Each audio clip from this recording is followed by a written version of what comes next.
Alright guys, gonna make this video today real quick. I am not the first person to cover this information, but this is a document that you can use to maybe wake up a family member, maybe wake up a friend, really anyone that you know who just isn't buying the fact that this isn't real.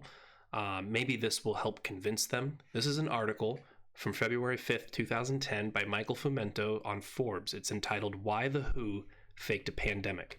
I'm gonna put the archived link in my description. I'm also going to go over this document, which I went over the other day, specifically page 39.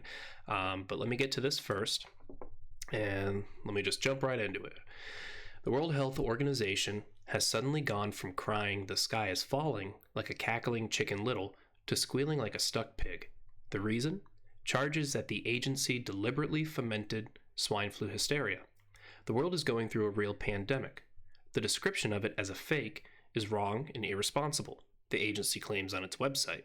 A WHO spokesman declined to specify who or what gave this, quote, description, but the primary accuser is hard to ignore. The Parliamentary Assembly of the Council of Europe, a human rights watchdog, is publicly investigating the WHO's motives in declaring a pandemic. Indeed, the chairman of its influential health committee, epidemiologist Wolfgang Wodarg, has declared that the, quote, false pandemic is one of the greatest medicine scandals of the century. Even within the agency, the director of the WHO Collaborating Center for Epidemiology in Munster, Germany, Dr. Ulrich Kiel, has essentially labeled the pandemic a hoax. "We are witnessing a gigantic misallocation of resources, 18 billion so far, in terms of public health," he said. They're right. This wasn't merely overcautiousness or simple misjudgment. The pandemic declaration and all the klaxon ringing since reflect sheer dishonesty motivated not by medical concerns, but political ones. Unquestionably, swine flu has proved to be vastly milder than ordinary seasonal flu. It kills at a third to a tenth the rate, according to the U.S. Centers for Disease Control and Prevention estimates. Data from other countries like France and Japan indicate it's far tamer than that. Indeed, judging by what we've seen in New Zealand and Australia, where the epidemics have ended, and by what we're seeing elsewhere in the world, we'll have considerably fewer flu deaths this season than normal. That's because swine flu muscles aside seasonal flu, acting as a sort of inoculation against the far deadlier strain. Did the WHO have any indicators of this mildness when it declared the pandemic in June? Absolutely, as I wrote at the time.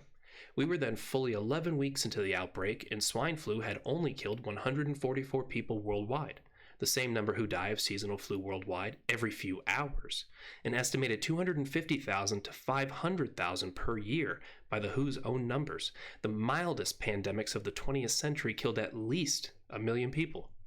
But how could the organization declare a pandemic when its own official definition required simultaneous epidemics worldwide with enormous numbers of death and illness?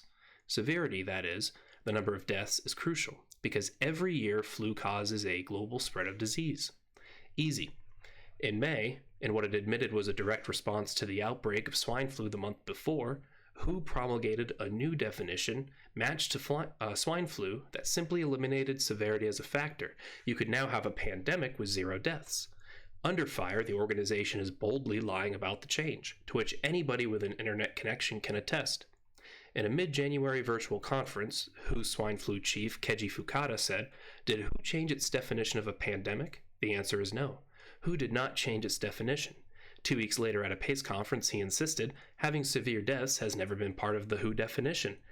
Then they did it, but why?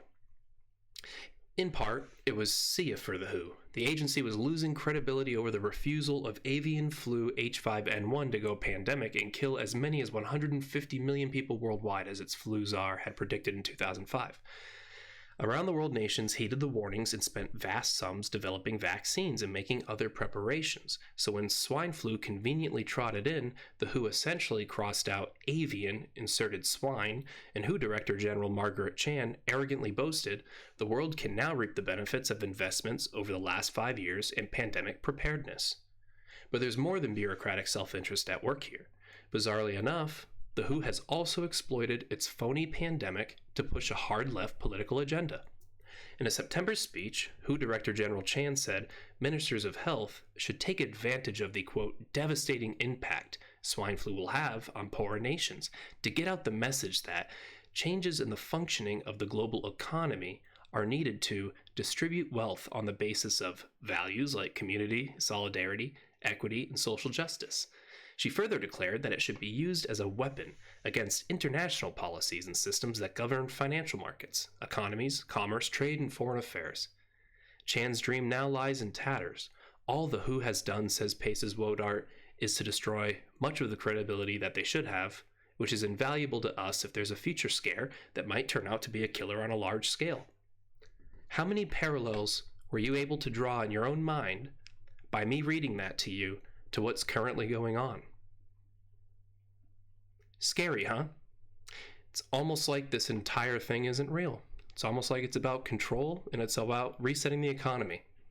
I bet you've never read this article, and they really don't want you to read it. It's being scrubbed everywhere online. People who are sharing it are getting their accounts, suspended. I tweeted it out, so hopefully it doesn't lock my account, but yep, like I said, I'm going to put this in the description so you can read it. I also want you to read this too. It's off the FDA's own website. I covered this the other day in my video, right? fda.gov/media/134922/download. I'm going to put it in the description. It's entitled CDC 2019 Novel Coronavirus Real-Time RT-PCR Diagnostic Panel. Instructions for use. Here's the catalog number. Here's the information. It was effective July 13th, 2020. So we're going to go down to page 39.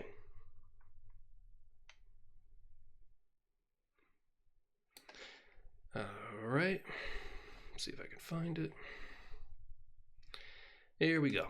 Page 39 under Performance Characteristics. Now, pay attention.